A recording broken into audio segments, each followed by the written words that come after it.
कृष्णं नारायणं वन्दे कृष्णं वन्दे व्रजप्रियं कृष्णं दैवपायनं वन्दे कृष्णं वन्दे प्रथासुतम्। ओम नमो भगवते वासुदेवाय। जय श्री कृष्णा, राधे राधे। भगतजनों, आप सभी का हमारे YouTube चैनल श्री कृष्ण दीवानी में हार्दिक स्वागत है। आज हम श्रीमद् भागवतम महात्म्य के प्रथम अध्याय की कथा सुनेंगे। आज के अध्याय की कथा में हम देवर्षि नारद की भक्ति से भेंट यह कथा सुनेंगे। सच्चिदानंद भगवान श्री कृष्ण को हम नमस्कार करते हैं, जो जगत की उत्पत्ति, स्थिति और विनाश के हेतु तथा आध्यात्मिक, आदि दैविक और आदि भौतिक तीनों प्रकार के तापों का नाश करने वाले हैं।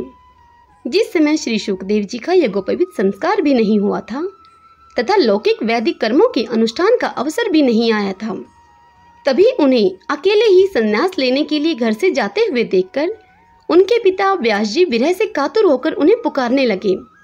बेटा बेटा, तुम कहाँ जा रहे हो? उस समय वृक्षों ने तन्मय होने के कारण श्री शुकदेव जी की ओर से उन्हें उत्तर दिया था। ऐसे सर्वभूत हृदय स्वरूप श्री शुकदेव मुनि को मैं नमस्कार करती हूँ। एक बार भगवत कथा अमृत का रसवादन करने में कुशल मुनिवर शौनक जी ने नैमिषारण्य क्षेत्र में विराजमान महामती सूत जी को नमस्कार करके उनसे पूछा, हे सूत जी, आपका ज्ञान अज्ञान अंधकार को नष्ट करने के लिए करोड़ों सूर्यों के समान है। आप हमारे कानों के लिए रसायन अमृत स्वरूप सार गर्भित कथा कहिए। भक्ति, ज्ञान और वैराग्य से प्राप्त होने वाले महान विवेक की वृद्धि किस प्रकार होती है तथा वैष्णव लोग किस तरह से इस माया मोह से अपना पीछा छुड़वाते हैं। इस घोर कली काल में जीव प्राय असुरी स्वभाव के हो गए हैं। विविध कलेशों से आक्रांत इन जीवों को शुद्ध दैवी शक्ति संपन्न बनाने का सर्वश्रेष्ठ उपाय क्या है? हे सूत जी, आप हमें कोई ऐसा शाश्वत साधन बताइए जो सबसे अधिक कल्याणकारी तथा पवित्र करने वालों में भी पवित्र हो तथा जो भगवान श्री कृष्ण की प्राप्ति करा दे। चिंतामणि केवल लौकिक सुख दे सकती है और कल्प वृक्ष अधिक से अधिक स्वर्गीय संपत्ति दे सकता है, परंतु गुरुदेव प्रसन्न होकर भगवान का योगी दुर्लभ नित्य बैकुंठ धाम दे देते हैं। तब सूत जी ने कहा, हे शौनक जी, तुम्हारे हृदय में भगवान का प्रेम है, इसलिए मैं विचार करके तुम्हें संपूर्ण सिद्धांतों का निष्कर्ष सुनाता हूँ, जो जन्म मृत्यु के भय का नाश कर देता है, जो भक्ति के प्रवाह को बढ़ाता है और भगवान श्री कृष्ण की प्रसन्नता का प्रधान कारण है। मैं तुम्हें वह साधन बतलाता हूँ, उस साधन को तुम सावधान होकर सुनो। श्री शुकदेव जी ने कलयुग में जीवों के काल रूपी सर्प के मुख का ग्रास होने के त्रासक का आत्यंतिक नाश करने के लिए श्रीमद् भागवत शास्त्र का प्रवचन किया है।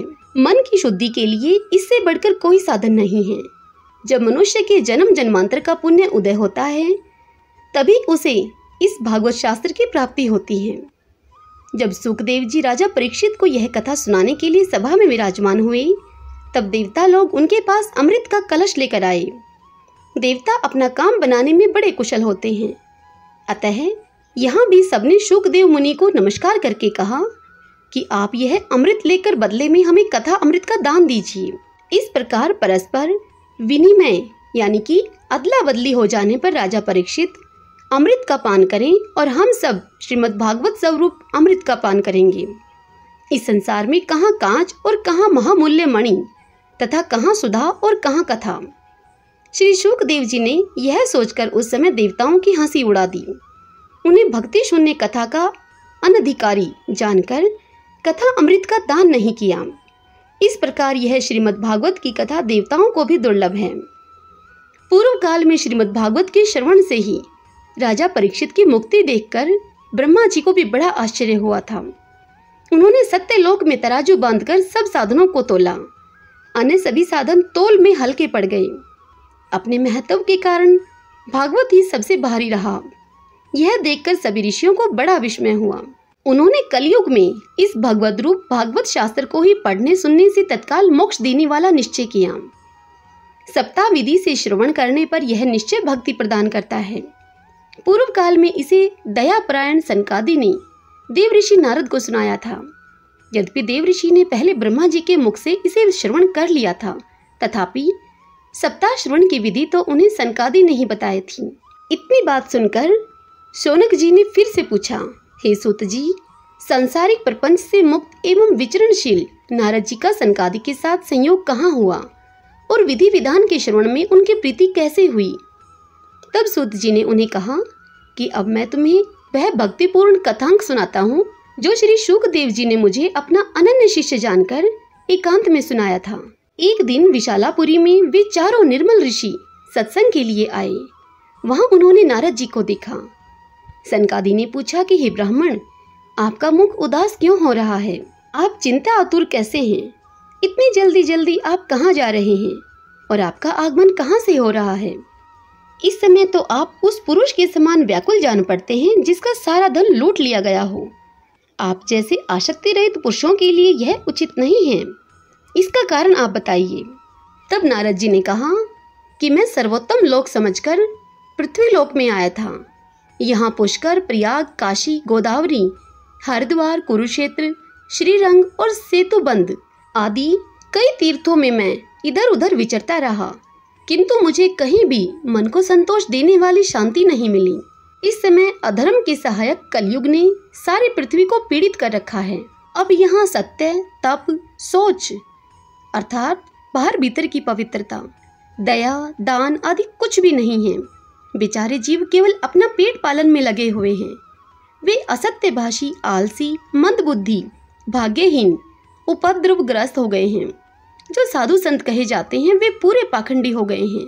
देखने में तो वे विरक्त हैं, किंतु स्त्री धन आदि सभी का परिग्रह करते हैं। वह घर में स्त्रियों का राज्य है। साले सलाहकार बने हुए हैं। लोभ से लोग कन्या विक्रय करते हैं और स्त्री पुरुषों में कलह मचा रहता है। महात्माओं के आश्रम, तीर्थ और नदियों पर यवनों अर्थात विधर्मियों का अधिकार हो गया है। उन दुष्टों ने बहुत से देवालय भी नष्ट कर दिए हैं। इस समय यहाँ न कोई योगी है और न कोई सिद्ध है, न कोई ज्ञानी है और न ही सत्कर्म करने वाला है कोई। सारे साधन इस समय कली रूप दावानल से जलकर भस्म हो गए हैं। इस कलयुग में सभी देशवासी बाजारों में अन्न बेचने लगे हैं। ब्राह्मण लोग पैसा लेकर वेद पढ़ाते हैं और स्त्रियां वैश्यावृत्ति से निर्वाह करने में लगी हैं। इस तरह कलयुग के दोष देखता और पृथ्वी पर विचरता हुआ मैं यमुना जी के तट पर जा पहुंचा, जहां भगवान श्री कृष्ण की अनेक लीलाएं हो चुकी हैं। हे मुनिवरों, सुनिए, वहां मैंने एक बड़ा ही आश्चर्य देखा। वहां एक युवती स्त्री खिन्न मन से बैठी थी। उसके पास दो वृद्ध पुरुष अचेत अवस्था में पड़े हुए जोर जोर से सांस ले रहे थे। वह तरुणी उनकी सेवा करती हुई कभी उन्हें चेत कराने का प्रयत्न करती और कभी उनके आगे रोने लगती थी। वह अपने शरीर के रक्षक परमात्मा को दशों दिशाओं में देख रही थी। उसके चारों ओर सैकड़ों स्त्रियां उसे पंखा झल रही थीं और बार बार समझाती जाती थीं। दूर से यह सब चरित्र देखकर मैं कौतूहलवश उसके पास चला गया। मुझे देखकर वह युवती खड़ी हो गई और बड़ी व्याकुल होकर कहने लगी। युवती ने मुझसे कहा, अजी महात्मा जी, क्षण भर ठहर जाइए और मेरी चिंता को भी नष्ट कर दीजिए। आपका दर्शन तो संसार के सभी पापों को सर्वथा नष्ट कर देने वाला है। आपके वचन से मेरे दुख की भी बहुत कुछ शांति हो जाएगी। मनुष्य का जब बड़ा भाग्य होता है तभी आपके दर्शन हुआ करते हैं। यह सब सुनकर नारद जी कहते हैं, तब मैंने उस स्त्री से पूछा कि देवी तुम कौन हो? ये दोनों पुरुष तुम्हारे क्या होते हैं और तुम्हारे पास ये कमल नयनी देवियां कौन हैं? तुम हमें विस्तार से अपने दुख का कारण बतलाओ। तब उस युवती ने कहा कि मेरा नाम भक्ति है। ये ज्ञान और वैराग्य नामक मेरे दो पुत्र हैं। समय के फेर से ही ये ऐसे जर्जर हो गए हैं। ये देवियां गंगा जी आदि नदियां हैं। ये सब मेरी सेवा करने के लिए ही यहाँ आई हैं। इस प्रकार साक्षात देवियों के द्वारा सेवित होने पर भी मुझे सुख शांति नहीं है। हे तपोधन, अब ध्यान करके आप मेरा वृत्तांत सुनिए। मेरी कथा वैसे तो प्रसिद्ध है, फिर भी उसे सुनकर आप मुझे शांति प्रदान करें। मैं द्रविड़ देश में उत्पन्न हुई, कर्नाटक में बढ़ी, कहीं कहीं महाराष्ट्र में सम्मानित हुई, किंतु गुजरात में मुझको बुढ़ापे ने आ घेरा। वहां घोर कलयुग के प्रभाव से पाखंडियों ने मुझे अंग भंग कर दिया। चिरकाल तक यह अवस्था रहने के कारण मैं अपने पुत्रों के साथ दुर्बल और निस्तेज हो गई हूँ। अब जब से मैं वृंदावन आई हूँ तब से पुनः परम सुंदरी सुरूपवती नवयुवती हो गई हूँ, किंतु मेरे सामने पड़े हुए ये दोनों मेरे पुत्र थके मांदे दुखी हो रहे हैं। अब मैं यह स्थान छोड़कर अन्यत्र जाना चाहती हूँ। ये दोनों बूढ़े हो गए हैं, इसी दुख से मैं दुखी हूँ। मैं तरुणी क्यों और मेरे ये दोनों पुत्र इतने बूढ़े क्यों? हम तीनों साथ साथ रहने वाले हैं, फिर यहाँ विपरीतता क्यों? होना तो यह चाहिए कि माता बूढ़ी हो और पुत्र उसके तरुण हो। इसी से मैं आश्चर्यचकित चित्त से अपनी इस अवस्था पर शोक करती रहती हूँ। आप परम बुद्धिमान एवं योग निधि हैं, इसका क्या कारण हो सकता है, आप बताइए। तब नारद जी ने कहा कि साध्वी, मैं अपने हृदय से ज्ञान दृष्टि से तुम्हारे संपूर्ण दुख का कारण देखता हूँ। तुम्हें विषाद नहीं करना चाहिए, श्री हरि तुम्हारा कल्याण करेंगे। सूत जी कहते हैं कि हे मुनिवरों, नारद जी ने एक क्षण में ही उसका कारण जानकर उससे कहा। नारद जी ने स्त्री से कहा कि देवी, सावधान होकर सुनो, यह दारुण कलयुग है। इसी से इस समय सदाचार, योग मार्ग और तप आदि सभी लुप्त हो गए हैं। लोग शठता और दुष्कर्म में लगकर अगासुर बन गए हैं। संसार में जहाँ देखो वहीं सत्पुरुष दुख से मलान हैं और दुष्ट सुखी हो रहे हैं। इस समय जिस बुद्धिमान पुरुष का धैर्य बना रहे वही बड़ा ज्ञानी या पंडित है। पृथ्वी कर्मशः प्रतिवर्ष शेष जी के लिए भार रूप होती जा रही है। अब यह छूने योग्य तो क्या, देखने योग्य भी नहीं रह गई है, और न इसमें कहीं मंगल ही दिखाई देता है। अब किसी को पुत्रों के साथ तुम्हारा दर्शन भी नहीं होता। विषय अनुराग के कारण अंधे बने हुए जीवों से उपेक्षित होकर तुम जर्जर हो रही थी। वृंदावन के संयोग से तुम फिर से नवीन तरुणी हो गई हो। अतः यह वृंदावन धाम धन्य है, जहाँ भक्ति सर्वत्र नृत्य कर रही है। परंतु यहाँ तुम्हारे इन दोनों पुत्रों का कोई ग्राहक नहीं है, इसलिए इनका बुढ़ापा नहीं छूट रहा है। यहाँ इनको कुछ आत्म सुख, भगवत स्पर्श जनित आनंद की प्राप्ति होने के कारण ये सोते से जान पड़ते हैं। तब भक्ति ने कहा कि राजा परीक्षित ने इस पापी कलयुग को क्यों रहने दिया? इसके आते ही सब वस्तुओं का सार न जाने कहाँ चला गया। करुणामय श्रीहरि से भी यह अधर्म कैसे देखा जाता है? हे मुनि, मेरा यह संदेह आप दूर कीजिए। आपके वचनों से मुझे बड़ी शांति मिली है। तब नारद जी ने कहा कि हे बाले, यदि तुमने पूछा है तो तुम प्रेम से सुनो। कल्याणी, मैं तुम्हें वह सब बताऊंगा और तुम्हारा दुख दूर हो जाएगा। जिस दिन भगवान श्री कृष्ण इस भूलोक को छोड़कर अपने परम धाम को पधारे थे, उसी दिन से यहाँ संपूर्ण साधनों में बाधा डालने वाला कलयुग आ गया। दिग्विजय के समय राजा परीक्षित की दृष्टि पड़ने पर कलयुग दीन के समान उनकी शरण में आया। भ्रमर के समान सारग्राही राजा ने यह निश्चय किया कि इसका वध मुझे नहीं करना चाहिए, क्योंकि जो फल तपस्या, योग एवं समाधि से भी नहीं मिलता, कलयुग में वही फल श्री हरि कीर्तन से ही भली भांति मिल जाता है। इस प्रकार सारहीन होने पर भी उसे इस एक ही दृष्टि से सारयुक्त देखकर उन्होंने कलयुग में उत्पन्न होने वाले जीवों के सुख के लिए ही इसे रहने दिया था। इस समय लोगों के कुकर्म में परवर्त होने के कारण सभी वस्तुओं का सार निकल गया है और पृथ्वी के सारे पदार्थ बीजहीन भूसी के समान हो गए हैं। ब्राह्मण केवल अन्न धन आदि के लोभवश घर घर एवं जन जन को भागवत की कथा सुनाने लगे हैं। इसलिए कथा का सार चला गया। तीर्थों में नाना प्रकार के अत्यंत घोर कर्म करने वाले नास्तिक और नारकी पुरुष भी रहने लगे हैं। इसलिए तीर्थों का भी प्रभाव जाता रहा। जिनका चित्त निरंतर काम, क्रोध, महान लोभ और तृष्णा से लपटा रहता है, वे भी तपस्या का ढोंग करने लगे हैं। इसलिए तप का भी सार निकल गया है। मन पर काबू न होने के कारण तथा लोभ, दंभ और पाखंड का आश्रय लेने के कारण एवं शास्त्र का अभ्यास न करने से ध्यान योग का फल मिट गया।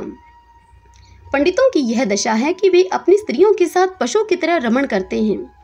उनमें संतान पैदा करने की ही कुशलता पाई जाती है। मुक्ति साधन में वे सर्वथा अकुशल हैं। संप्रदाय अनुसार प्राप्त हुई वैष्णवता भी कहीं देखने में नहीं आती। इस प्रकार जगह जगह सभी वस्तुओं का सार लुप्त हो गया है। यह तो इस युग का स्वभाव ही है, इसमें किसी का दोष नहीं है। इसी से पुंडरीकाक्ष भगवान बहुत समीप रहते हुए भी यह सब सह रहे हैं। सूत जी कहते हैं कि हे शौनक जी, इस प्रकार देवऋषि नारद के वचन सुनकर भक्ति को बड़ा आश्चर्य हुआ। फिर उसने जो कुछ कहा उसे आप सुनिए। भक्ति ने कहा कि हे देवऋषि, आप धन्य हैं। मेरा बड़ा सौभाग्य था जो आपका समागम हुआ। संसार में साधुओं का दर्शन ही समस्त सिद्धियों का परम कारण है। आपका केवल एक बार का उपदेश धारण करके कयादु कुमार प्रहलाद ने माया पर विजय प्राप्त कर ली थी।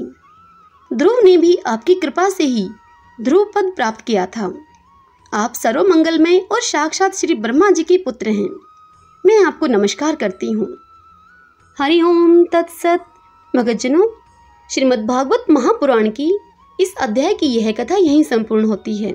इससे आगे की कथा हम कल अगले अध्याय में सुनेंगे। कल के अध्याय में हम भक्ति का दुख दूर करने के लिए नारद जी का उद्योग, कल हम इस पावन कथा का रसपान करेंगे। सब बोलिए विष्णु भगवान की जय। ओम श्री कृष्णाय नमो नमः। ओम भागवतम महापुराण की जय।